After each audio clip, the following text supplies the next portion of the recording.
আসসালামু আলাইকুম। আপনাদের কাছ থেকে প্রচুর কমেন্টস এবং ইনবক্সে অনেক কোশ্চেন পাই। তার মধ্যে একটি common question, what is difference between long course ISSB and short course ISSB. এটি ডিফেন্স একাডেমির আজকের এপিসোডের টপিক। সাথে আছি আমি কাজী মাহবুব জামান অবিন। আবারও রিমাইন্ডার দেই, যারা আমাদের এই চ্যানেলটিতে নতুন রয়েছেন, এখনো পর্যন্ত সাবস্ক্রাইব করেননি, তারা আপনার প্রয়োজনেই চ্যানেলটিকে সাবস্ক্রাইব করে রাখতে পারেন এবং আপডেট পেতে বেল আইকনটি অন করে রাখবেন। চাইলে একটি লাইক বাটন প্রেস করতে পারেন, তাতে করে ইউটিউব অ্যালগোরিদম আপনাদের কাছে এই ধরনের এপিসোড পৌঁছে দেবে এবং যারা ফেসবুকে দেখছেন তারা আমাদের পেজটিকে ফলো করতে পারেন। মূল প্রসঙ্গ যেটিতে ছিলাম, লং কোর্স আইএসএসবি এবং শর্ট কোর্স আইএসএসবির মধ্যে পার্থক্য কি।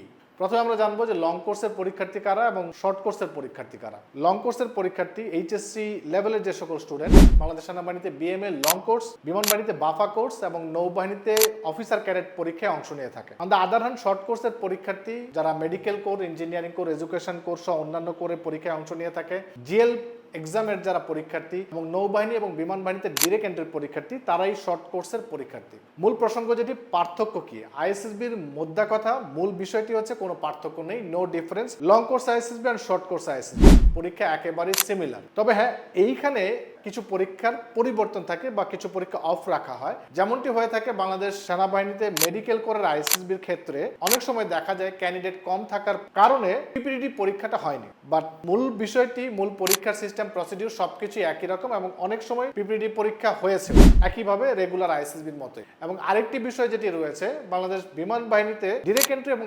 এসপিএসএসসি কোর্সের ক্ষেত্রে দেখা গিয়েছে আইএসএসবি না হয়ে এসএসবি হয়েছে এবং এসএসবি সম্পূর্ণটা নিয়ে থাকে আইএনটিএসসি তথ্য নির্বাচনী কেন্দ্র, আর আইএসএসবি নিয়ে থাকে আইএসএসবি সেন্টার, যেটি নিয়ে আমি আগেও কথা বলেছিলাম। আইএসএসবি এবং এসএসবির মধ্যে কিছু পার্থক্য রয়েছে, যেহেতু এসএসবি পরীক্ষাটি নিয়ে থাকে তথ্য নির্বাচনী কেন্দ্র এবং সেখানে স্টে করার প্রয়োজন হয় না, পরীক্ষার দিন গিয়ে পরীক্ষা দিয়ে আসতে হয়। বাট মূল যে পরীক্ষার প্যাটার্ন, প্রসিডিউর সবকিছু আইএসএসবির মতো করি। সো দ্যাট আইএসএসবি শর্ট কোর্সে যারা পরীক্ষার্থী রয়েছেন, আইএসএসবির যে শিডিউল, টোটাল এক্সাম প্রসিডিউর যেভাবে আইএসএসবি হয়ে থাকে, সেই ওয়েতেই কিন্তু আপনারা প্রিপারেশনটি সম্পন্ন করবেন। আপনারা চাইলে আমাদের আইএসএসবি কোর্সের জন্য ডিফেন্স একাডেমির সরাসরি এবং অনলাইন ব্যাচের সাথে অ্যাড হতে পারেন এবং আমাদের যে ফাইটার্স আইএসএসবি বুক, সেটি তো রয়েছেই। আজকের এপিসোডটি এই পর্যন্তই। আপনাদের যদি আরো কিছু জানার থাকে, সেটি আমাকে কমেন্টস করে জানালে সেই প্রসঙ্গটি নিয়ে আপনাদের সাথে বিস্তারিত কথা হবে। Thank you so much. আসসালামু আলাইকুম।